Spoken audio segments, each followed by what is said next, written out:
Welcome, everybody, to Slack on Flicks, the podcast. I am your host from Critic and 60 News Now producer, Benjamin Slack. Well, we are officially less than 2 weeks away to celebrating the Christmas holiday. And I don't know about you, but I'm like a little kid running down the stairs going to open up his toys when it comes to Christmas. I just absolutely love it. I love the scenery.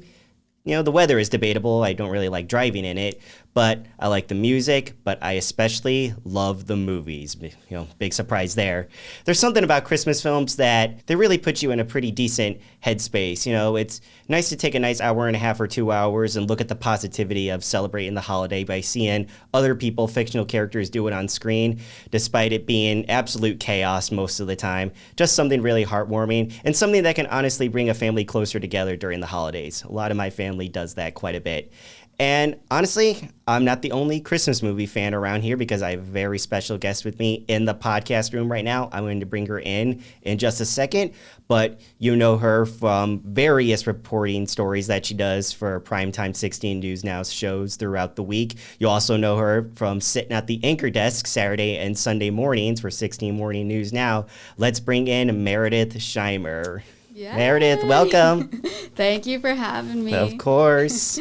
Yes, I love Christmas movies. Yeah. It's just magical. Oh, yeah? Yeah, I just only started watching them like this season, maybe like a couple days ago.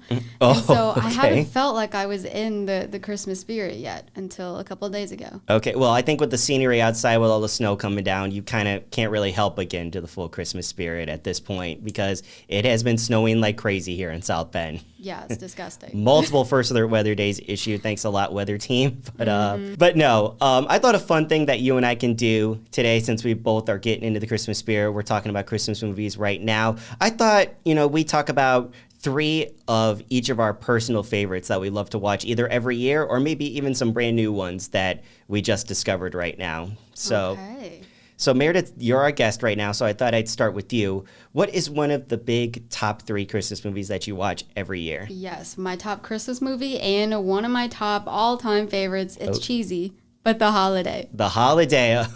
I just watched that for myself the second time, actually, just a few days ago, actually. It's just, I love the cast. It is, yes. It's just It is funny. pretty good, yeah. Oh, there it is right now. Look at that. Okay, and I love Jude Law. I just have to give him a shout out. Like, oh, really? Jude Law. Yeah, I won't go into all the details, but I just love I just love him. Okay. No, his voice, like his British accent, it's just like you can't. Mesmerizing? It is mesmerizing. That's the word I was looking for. Of course, you're not showing it. I don't know why, because he's the best part of the movie. I think he'll show up in a few. There you go. There he is. Oh, love of my life. What about Jack Black? Okay, well, he's more of a funny guy. Okay, like you know what? funny I guy see you that. put in the back lot.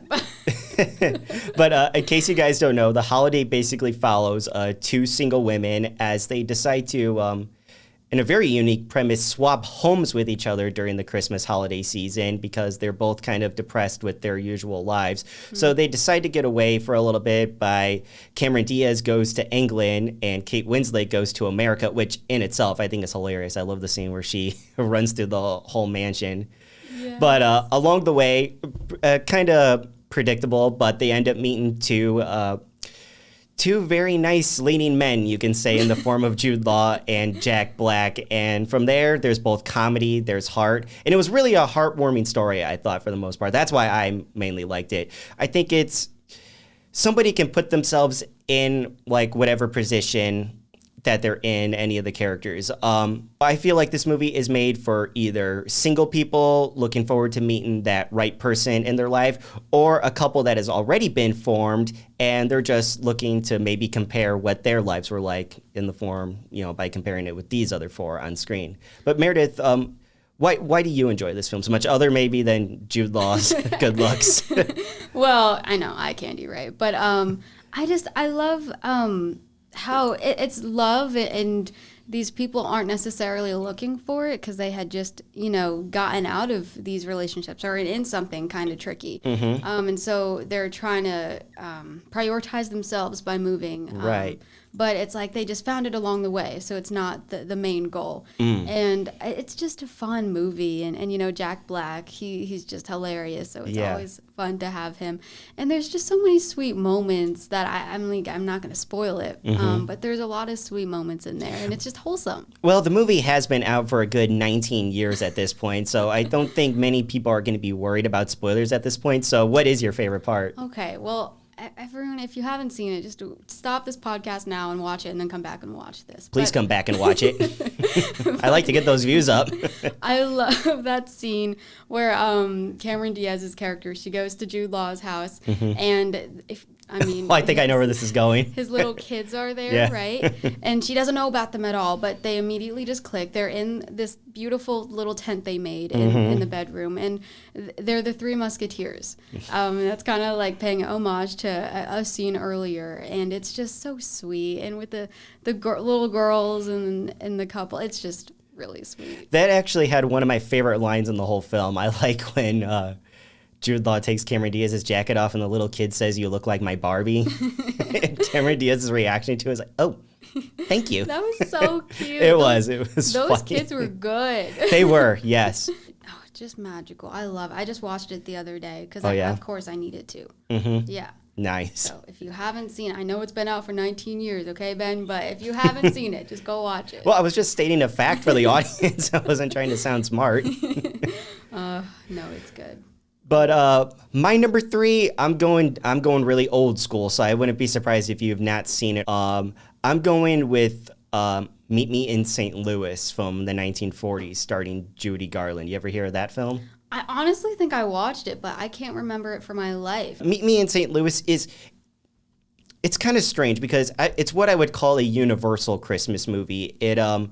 It's a Christmas film, but you can watch it all year round and it wouldn't really matter that much. It wouldn't seem that weird. But basically what it is, it's a film that follows a group of family, and Judy Garland plays the eldest child in it. It follows them throughout a year of their lifetime as they're getting ready to actually move to New York as the St. Louis World's Fair is coming in. And of course, these people have a connection to their home. They don't want to leave. And we get to experience what life is like. And towards the end, you really do feel like the city is a character.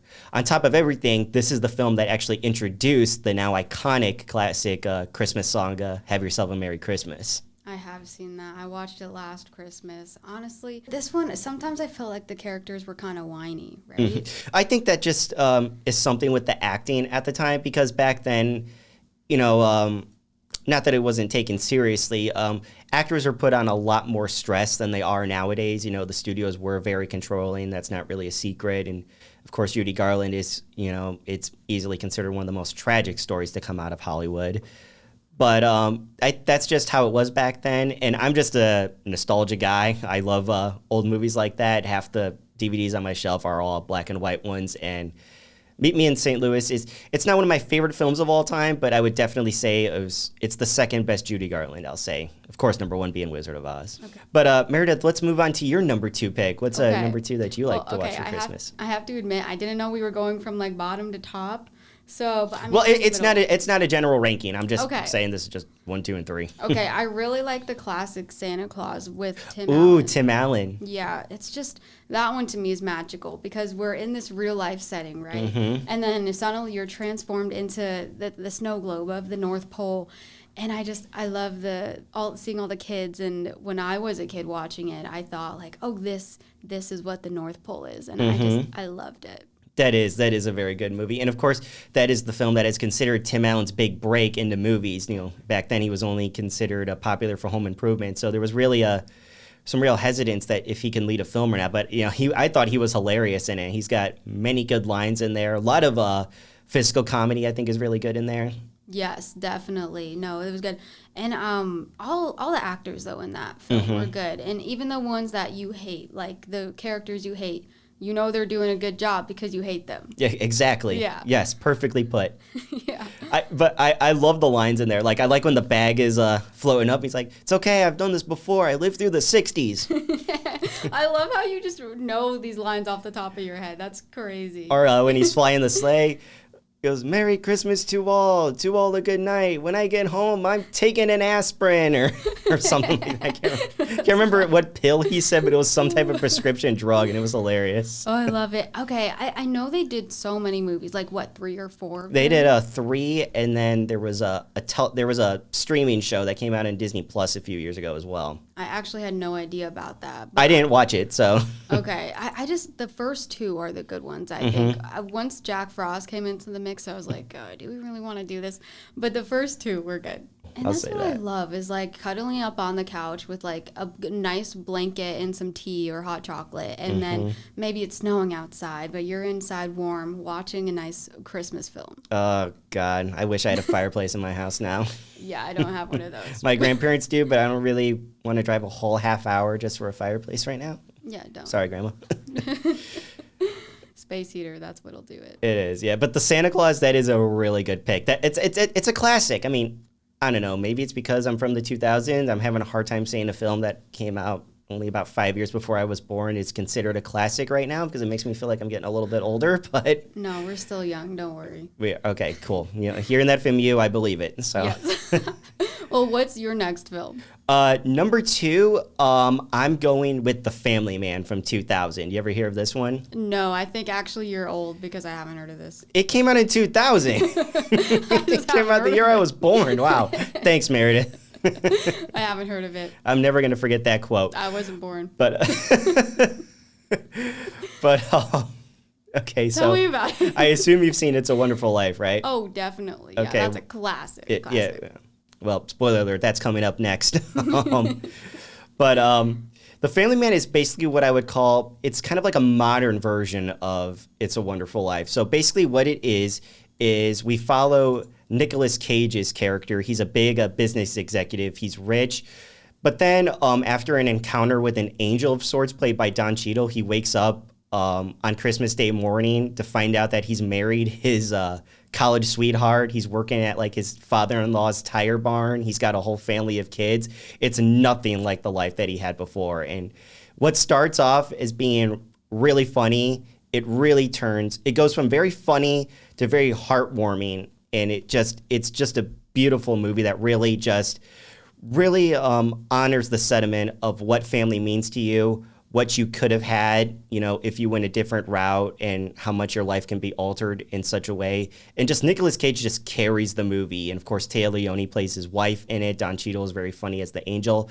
And this is what I was talking about with the film score. Danny Elfman did the film score for this one. Okay, I know him. And there's some moments in there that like Nicolas Cage is like looking up at the sky and it's snowing. It's right before the quote unquote like different reality comes into play, and it's just very haunting, very beautiful. I highly recommend checking it out. Okay, did the movie make you cry?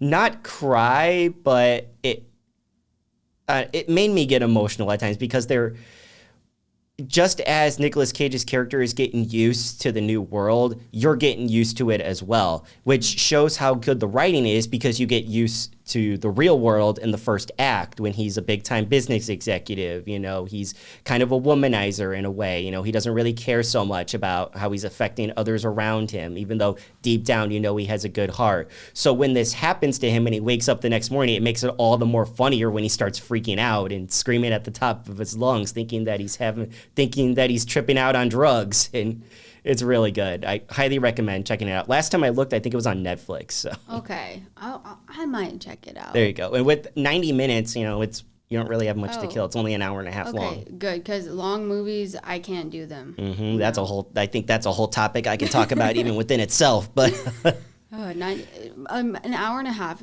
or an hour and 40. That's kind of like my cutoff. You're going with the runtime of the holiday, aren't you? Yeah. It was an hour 40. You knew that. You did. I did, yeah. Every time before I watch a film, I always look up to see how long it's going to be. Yeah, me too, because I'm like, how long am I going to have to put my attention on this one thing? Let me ask you, are you one of those people that once you start a film or a TV show or episode, can you pause it like halfway through and then go off and do something and then come back? No. I know someone who like just has a movie on or a TV show in the background and then can go back to it a couple days later too. I can't do that. I need it to watch it all the way through, because then I'll forget forget what's going on. And you get taken out of the moment, the emotion and the movie. So you have to watch it all the way through. Exactly. See, I feel the same way. My mom is actually like that. I'm loading up a different bit of footage here. That's why I had it on you for a second. There we go. We'll get to both of us. But no, my mom is the exact same way. I mean, it kind of helps that she's watched Gilmore Girls about 7 times in a row now. Love that show. Love. Yeah. I got a friend who's big into Gilmore Girls as well. Are you like celebrating the 25th anniversary of the show? I didn't actually know it was the 25th anniversary, but funny enough, back in Connecticut where my family is, we're kind of close to the town that it's based off of. Oh, really? Yeah. And my mom and I joke that we're like Rory and Lorelai for a bunch of different reasons. Really? So, yeah, we love that show. Oh, boy. Does that mean you have a Paris in your life as well, then? Ooh, do I? No. I'm not the Paris, but I don't know if I have a Paris in my life. But, you know, I love that that quote, "I smell snow." And that kind of wraps into what we're talking about now. Yeah. All right, Meredith, number 1, what would you consider your favorite Christmas film of all time? Okay, well, I did say The Holiday earlier, but if we're going, I can't figure out if it's National Lampoon's Christmas Vacation or How the Grinch Stole Christmas. Very different vibes. Ooh, well, it depends on which Grinch you're talking about, too. The Jim Carrey one.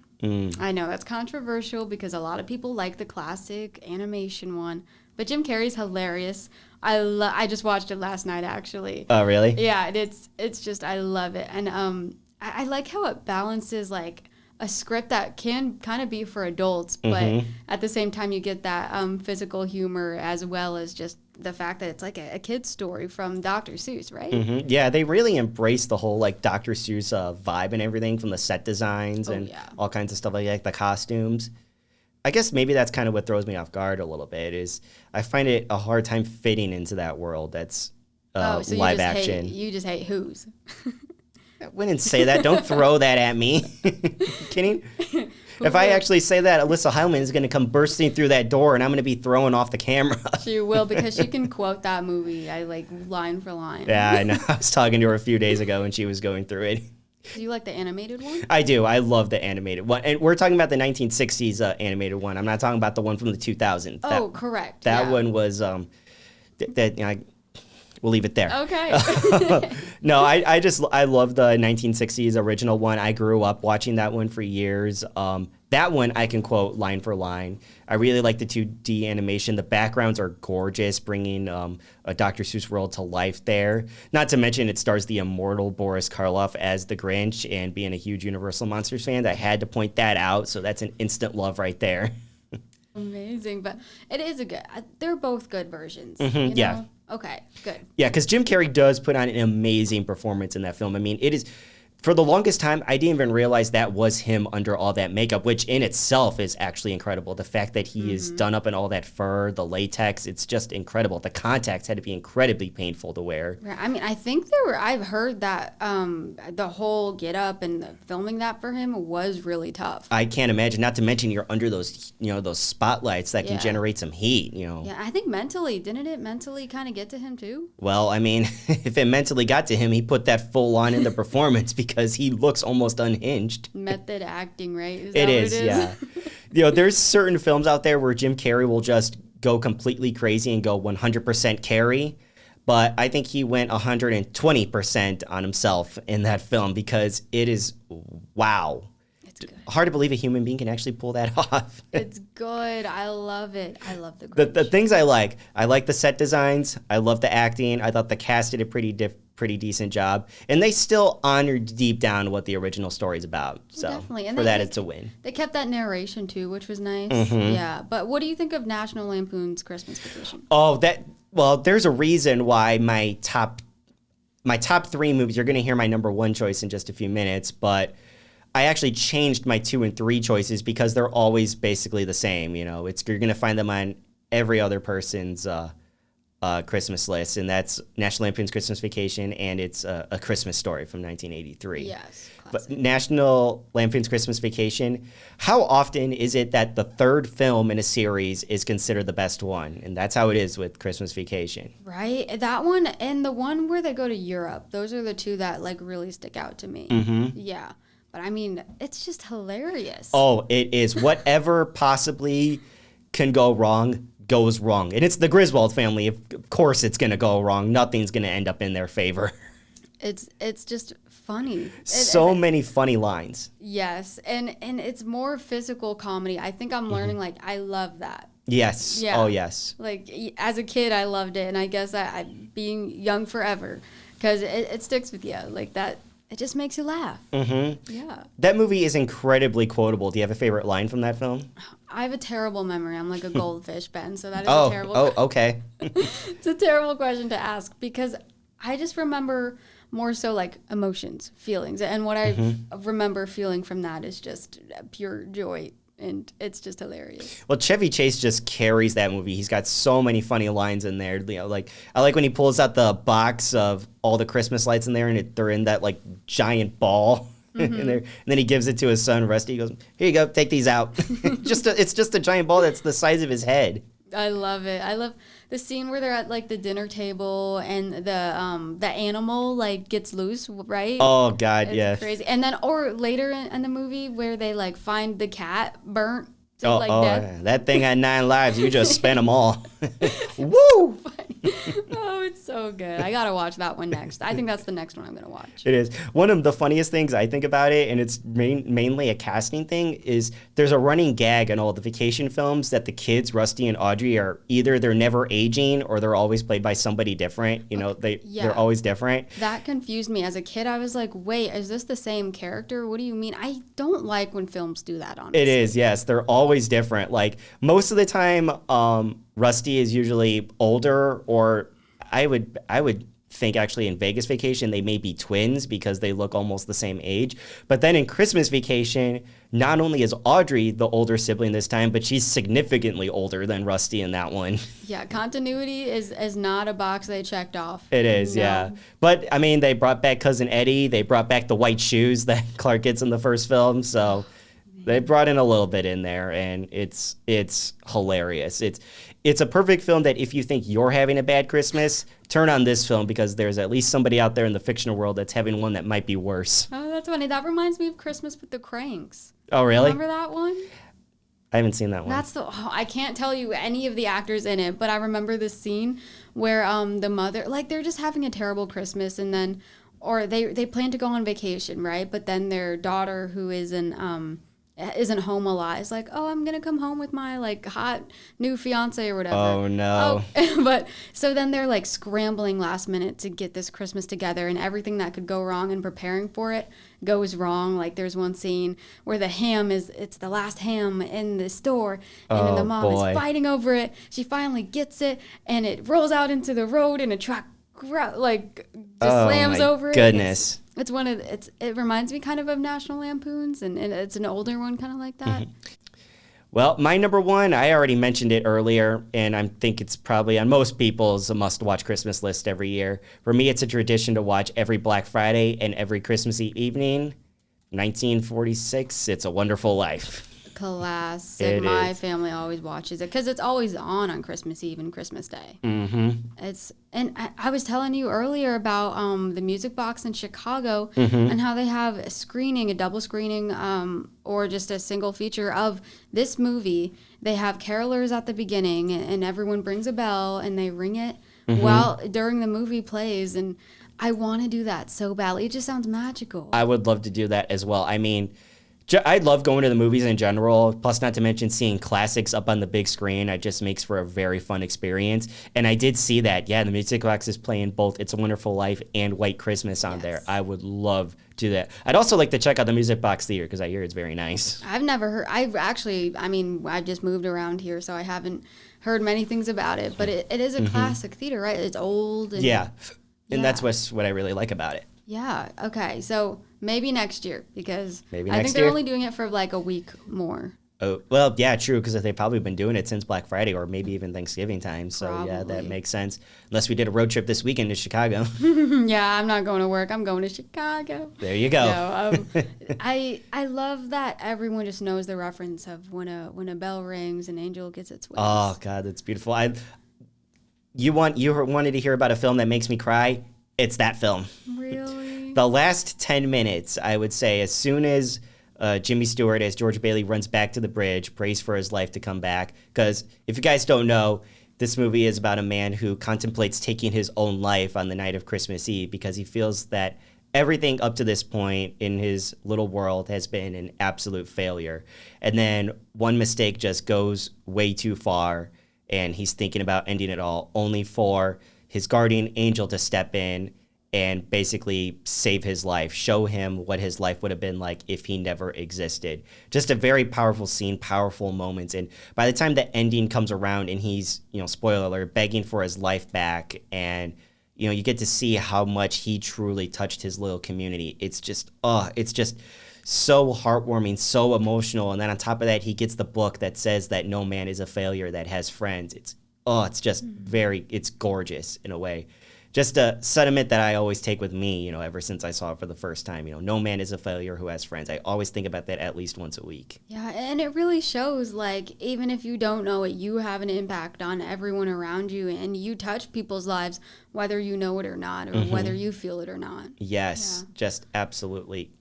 It's a classic. Like, no words need to be said. Like, people know it's just up there. It's top Christmas movie. Exactly. Yeah. Now, let me ask you, it's not really a Christmas film, but it's been marketed, throughout this holiday season. Have you seen the film Ella McCay that came out this past weekend? I've heard of it. I keep seeing the trailers on Instagram and I've seen that actress and a couple of other things. And so when I watched the trailer and I'm like, oh, she's playing an American with an American accent. I was like, oh, she seems pretty good. But maybe I'll see it when it comes out to like streaming services. Yeah, I would definitely say that it's a film that you can definitely watch as streaming at home. But basically what it is that it follows this newly elected governor. She's only 34 years old. She's got big shoes to fill. And on top of everything, she's dealing with family issues. She's dealing with the stress of pleasing her little public. And it's honestly just one of those, whatever can't happen definitely happens in her life. And it makes for some good laughs, some heartwarming moments. Yeah, by the end of it, you do feel it's runtime, and some of it could have been chopped off. But all in all, I would say that it's a pretty decent film. Perfect film if you're just looking for just a nice, simple story, kick back, relax, and watch a little bit of entertainment. Okay. See, I like movies where something is always happening. When there's like kind of a time they could have cut and it just kind of is boring. It loses my attention real fast. Yeah, the big accomplishment I think it made is that it took such a sensitive topic of a story being told in the political world following a politician who's just newly been elected. And it made it interesting enough, it made it relatable enough that you can put yourself in that position, compare it to any other career, and you'll find some similarities to it. It was really, really interesting, I would say. Oh, okay. Yeah, that does sound interesting. You're really selling it. Well, that's what I try to do, so I'm glad it worked. Awesome. Well, Meredith Shimer, I think we're going to have to cut this podcast to a close because we are running on 35 minutes right now. Ooh, well, you can talk about movies for sure. I know. For the record, in this runtime, it probably won't be 35 minutes. I'm just doing dramatic effect. I'm trying to sell this. No, you're good. I had a fun time. I love movies. Like, I don't watch a lot of them because I have a shorter attention span. So when I do watch a movie, that's how you know it's either gonna be good or it is good. Well, awesome. Now the public knows. Yeah. All the Who's down in Whoville like Christmas a lot, and so does Meredith Shimer. So trying to think of a good rhyme. I can't. My brain is dead from this today. You'll get there as soon as I hit cut off of this thing. Oh, I know. Well, thank you for having me. Of course. Meredith Shimer, thank you so much. Remember, guys, you can see my full reviews by going to WNDU.com. Meredith Shimer, thank you so much. Of course, you can see Meredith on various stories that we cover for 16 News Now. You can also see her at the anchor desk Saturday and Sunday mornings. Meredith, thank you. Thank you all for watching, and have a happy holidays. Merry Christmas.